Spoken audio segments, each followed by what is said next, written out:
Cuando hablamos de realizar estudios y productos del estado del arte, ofrecemos un panorama de la evolución del área de estudio que identificamos, tratando nuevos enfoques, limitaciones, hipótesis y suposiciones del área, sector, tecnología, proceso, producto que vamos a estudiar mediante la vigilancia tecnológica.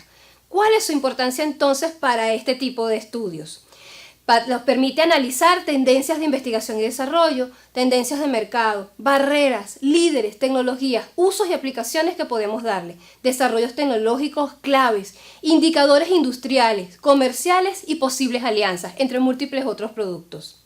¿Qué pasos entonces debo seguir para realizar un estado del arte?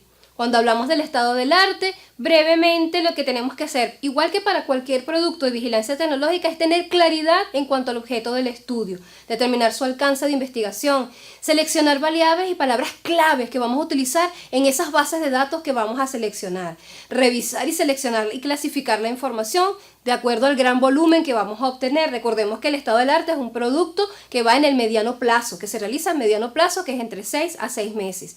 Y la evaluación y validación del universo de información que vamos a obtener, así como los análisis, conclusiones y recomendaciones a generar para el que toma la decisión.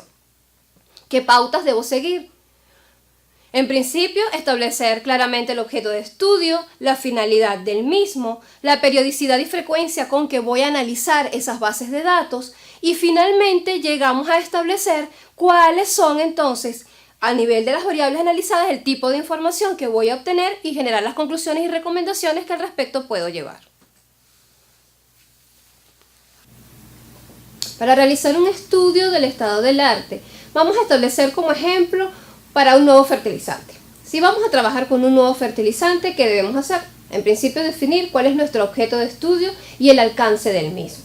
Determinar las variables claves que vamos a desarrollar, por ejemplo, usos y aplicaciones del producto, cuáles son las tendencias en relación a investigaciones científicas, desarrollos tecnológicos, qué países tenemos que pueden ser o principalmente para proteger, otros para comercializar, aspectos ambientales y legales, porque estamos hablando de un fertilizante, un aspecto que está vinculado a la salud humana, a la alimentación de animales, de personas, y siempre hay aspectos legales vinculados, ambientales, y ventajas y debilidades de ese producto.